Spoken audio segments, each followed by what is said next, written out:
Sa ako na lang lalagyan ng audio. Video mo nga. Spaceship. Sa ako na lang lalagyan ng audio yan pagka pakita mo malabo. Lalo kumikita. Kumikita na. Itukan ko na lang yan.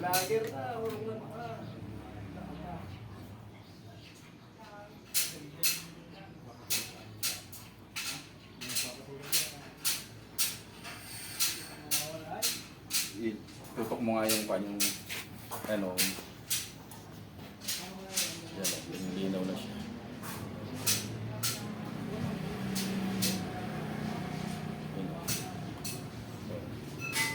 Ikuha ka sa tutorial nung kanya. Yan, linaw na. Pinatay niya yung kwan. Moist. Ganyan, parang latak eh. Kumbaga tawag doon, lumot. Yan ang umpisa ng lumot eh. Diba yung tubig, nilulumot yan, yung mga dinadaanan niya. Malinaw na yung kabilang dulo. Kumpara mo doon sa isa. Hindi na kailangan ng kape. Diba?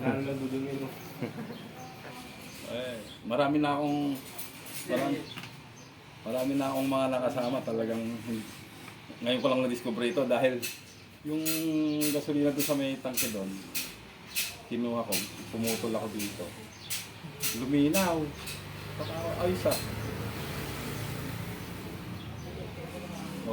Ayun oh, yung dulo lang naman kailangang malinis eh, hindi naman kailangang lahat, pero pwede ding kuhan, total eh, andyan na yung gasolina. Gawin na natin sa gitna. Papuntahin na natin sa gitna yung gasolina. Okay, malinaw na. Parang bago na ulit. Oh. Bumili ka pa ako. Picture isama mo sa vlog yung mga... Kaway ka naman dyan, pare. Yun. Kailangan daw nakarelo ko, kaya naka-stainless akong relo. Pero usually, hindi ako nagre-relo. Sabi nila, baka daw overacting na wala man lang daw ako relo. Tsaka nagbihis pa ako. Dapat round neck t-shirt nga lang ang suot ko eh. Pero ito pong binanggit sa mga, tinuro nyo sa kanila yung mula na maliliit pa sila. Of course. Hindi siya madali eh, no? Kailangan tinuturo sa mga bata na matuto ng simpleng buhay. Yung anak ko bunso, si Jacob, kagagraduate ng college. Pinadala ko sa probinsya, sa Pangasinan, sa planta. Sabi ko, diyan ka magtatrabaho araw-araw, diyan ka matutulog, kasama mo kakain ng lunch at dinner yung lahat ng empleyado. Huwag ka makakain-kain sa labas ng McDo o kung ano-ano ha. Dahil you are going to, as if, show them na hindi mo sila kapareho. Kailangan habang nandiyan ka, kasama mo sila, kung ano yung kinakain nila, kung ano yung ginagawa nila, pareho lang kayo. At yung bihis mo, kailangan simpleng damit, t-shirt, at kung ano yung uniform doon, yun din ang susuotin mo. Ganun ang suot ni Loco ngayon doon. Ano po yung kwento niya tungkol siya, na happy siya? Hindi, lahat ng anak ko, ganun ko pinalaki. Yung anak kong panganay si Paul, nung siya ay elementary, pinapadala ko yan doon sa talyer ni Mr. Kawangko. Pinapasamahan ko yan sa mga mekaniko niya. Every summer, nandun siya. Doon siya sumasabay kumakain ng tanghalian. Di nasanay siya. Ang tawag niya sa mga mekaniko, kuya. Ang tawag niya sa mga tubero at electrician, kuya. Ay, lumaki na maayos. Hindi ko po problemahin yun. Pare, kung pinalaki mo yung mga anak mo malalaking ulo, baka makipagsunto ka sa security guard sa kalye yun.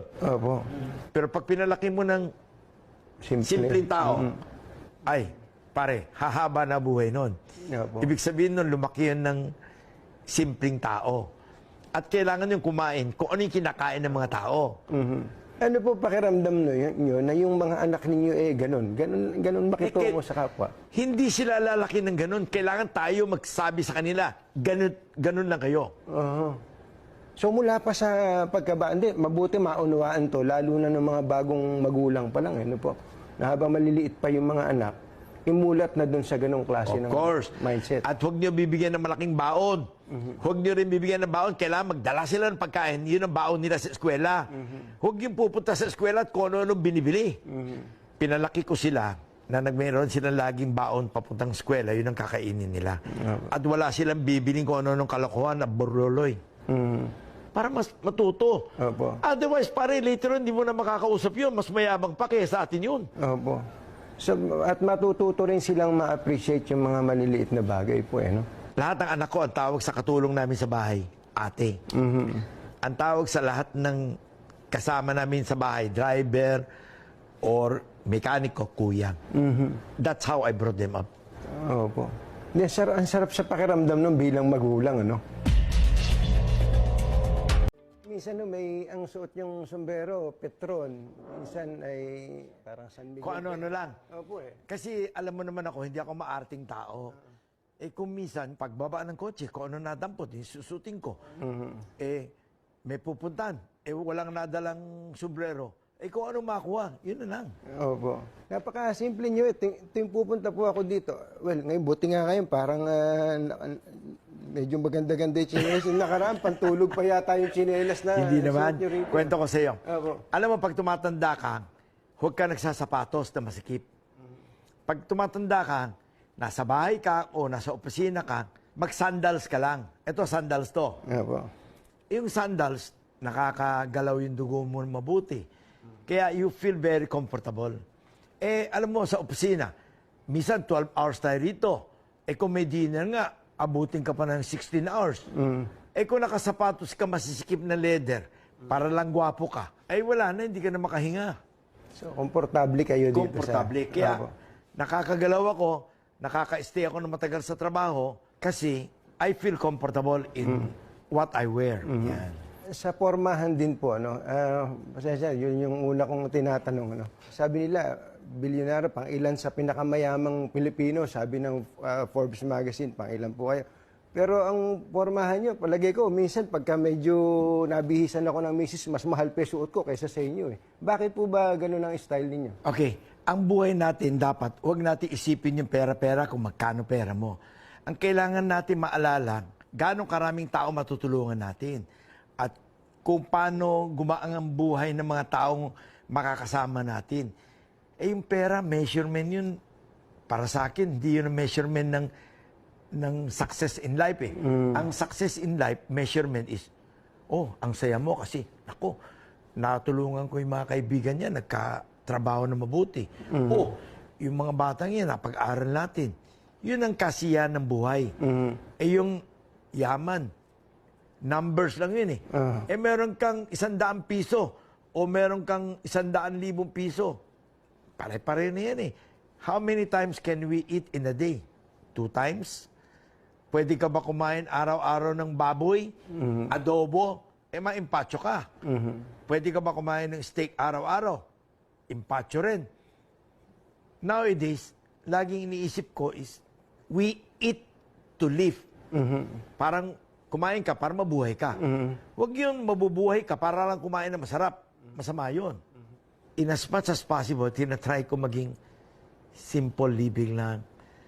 Eh kung may pagkakataon nga ako, pinakamasaya ko sa buhay, yung nagpapahinga ko, o makita ko yung mga anak ko, o makita ko yung mga apo ko, yun ang pinakamasaya ko sa buhay. Sa trabaho naman, kaya naman ako nandito araw-araw, para mas masolve yung mga problema. Kamukha niyan, yung mga baha. Kung saan-saan baha sa Metro Manila, sinosolve natin yan. Eh nung nakaraan na linggo, nagagalit nga ako dito kay Jimmy Lou eh. Nagbaha yung Araneta Avenue.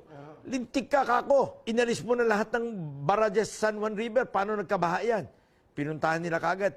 Yan pala, isang contractor ng DPWH, may nire-repair daw na dike. Eh nagtambak ng lupa, isang tambak sa ilog para ibabaan ng crane at bako.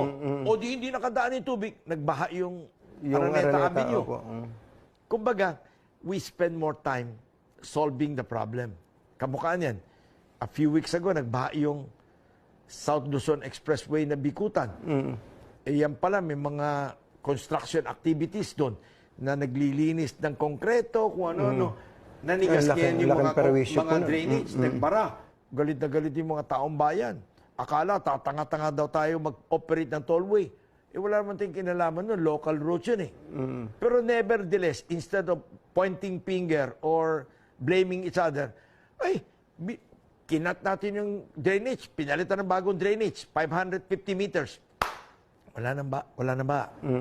O yung tramo. Di ba, nagbabaha yan. Pinalitan din natin drainage. Wala na rin baha. Ibig sabihin, sana tayo mga kababayan natin, mga Pilipino, kung lahat tayo magtulong-tulong, masolve yung problema, o di gaganda yung bayan natin. O tingnan mo yung Marikina. Every time umulan na malakas, di ba? Grabe ang baha. O this year, meron ba kayo nabalita ang baha sa Marikina? O sa Rizal?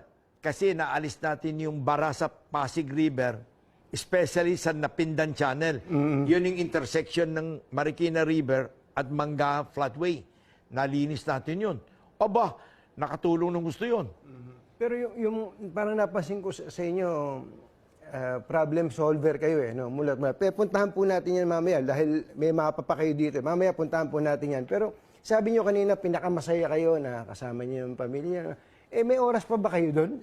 Araw-araw nandito kayo. Sabi nyo, umaabot kayo 16 hours dito sa opisina. Sige, bigyan kita example. Opo. Linggo. Every Sunday morning, maaga pa lang, nagto-tollway inspection kami ng mga repair ng karsada, expansion ng mga karsada, new off-ramp, new on-ramp, mga ganyan. Babalik ako sa bahay ng mga 12:30. Tanghalian yun. Opo. Abutan ko yung mga anak at apo ko. Kasama ko kakain yun. Mga hanggang 2:30 o 3. Labas uli. O bisita uli ng ibang tollway. Trabaho pa rin. O pagbalik ko ng mga alas 6, kasabay ko na naman kumakain ng hapunan yun. So, Hindi ba nasa sapat yun? time management, ano? Opo. Opo. Kasi naman ako wala naman ako ibang bisyo. Hindi naman ako nagsusugal. Hindi naman ako nakikipag-inuman ng alak sa gabi. O nakikipag-istambayan. O pupunta sa mga nightclub at bar. Wala naman akong bisyo eh. Opo.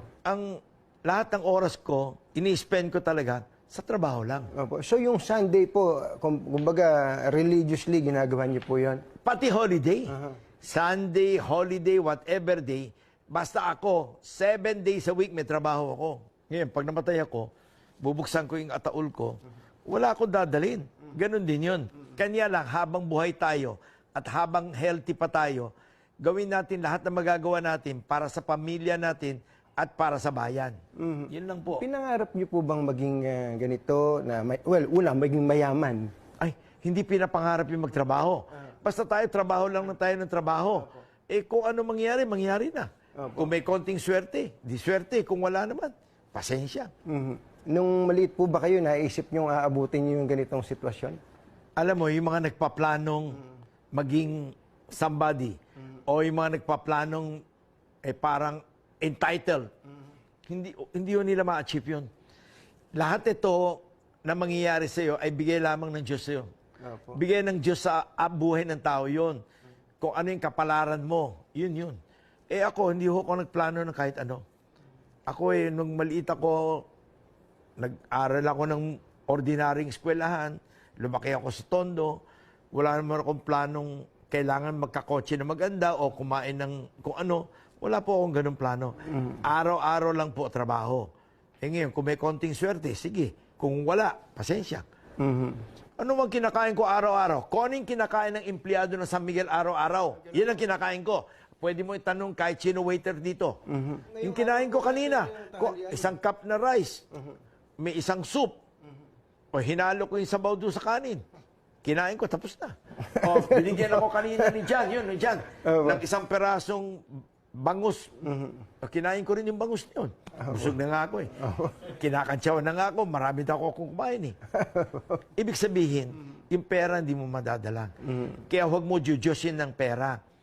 Yung pera is meant to be shared, is meant to be used to help our country, our people. Huwag tayo magdamot sa mga kababayan natin. Anthony, ilang taong pinagamot ko? Lahat ng klaseng sakit. Opo. Ilang taong pinalibing ko? Ilang taong pinag-aaral ko? Pero hindi ako kumukha na iba, jajaryo ko pa yan, kung sino-sino pinag-aaral ko, sino pinagamot ko. Hindi ako yung ganun. Hindi tayo yung humahanap ng publicity. Tayo, ginagawa natin lahat ng magagawa natin para makatulong sa mga kababayan natin. Ganun lang po tayo. wala rin akong planong mamulitika. Sa Baka tanong- iniisip nyo. Kaya ako tumutulong dahil may plano ako. Kahit barangay captain, wala po. Baka pag 85 years old na ako, pwede na ako mag-barangay captain sa Tondo, no? Yan. Opo, yun nga po ang susunod ko sana itatanong. Di ba, yung ibang mga tao, kaya nila ginagawa yun para makilala at sa bandang huli, maging politiko. Hindi po ba pumasok sa isip niyo kahit kailan? Hindi ho. Ako, araw-araw ang aking isip is trabaho lang. Araw-araw yun. O yung trabaho ko, pagre-repair ng mga lumang kotse ko. O yung trabahong pagre-repair ng karsada. Yung trabaho nagre-repair ng planta.